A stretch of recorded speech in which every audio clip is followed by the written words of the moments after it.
நபி ஸல்லல்லாஹு அலைஹி வஸல்லம் எந்த அளவிற்கு இந்த பாவத்தை பற்றி இந்த மனித குலத்திற்கு எச்சரிக்கை செய்தார்களேயானால், பின்னால் இந்த பாவம் இன்றைக்கு இஸ்லாமிய சமுதாயத்திடத்தில் எப்படியெல்லாம் வந்து கொண்டிருக்கிறது என்பதை நாங்கள் பின்னால் பார்க்கலாம். முதன்மையாக இந்த பாவம் எவ்வளவு பெரிய பாவம், அல்லாஹும் அவன் தூதரும் எந்த அளவிற்கு இந்த பாவத்தை எச்சரிக்கை செய்திருக்கிறார்கள் என்பதற்கு நபி ஸல்லல்லாஹு அலைஹி வஸல்லம் அவர்கள் கூறுகிறார்கள், ஒரு இறை நம்பிக்கையாளன் விபச்சாரம் செய்கிறான் என்று சொன்னார். ஒரு இறை நம்பிக்கையாளன் விபச்சாரம் செய்கிறான் என்று சொன்னால் அந்த நேரத்தில் அவன் இறை நம்பிக்கையாளனாகவே இருக்க மாட்டான்.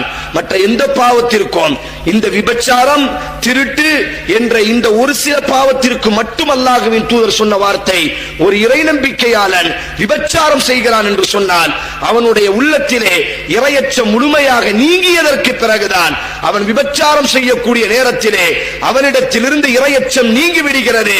காரணம், இறையச்சம் என்று ஒன்று இருந்தால், இமாம் இப்னு கய்யிம் ரஹிமஹுல்லாஹ் சொல்வார்கள், பாவத்திலேயே எல்லா பாவத்தையும் கொண்டு வரக்கூடிய ஒரு பாவம் இருக்குமையானால், இந்த ஹதீஸிற்கு இமாம் இப்னு கய்யிம் விளக்கம் கொடுக்கிறார்.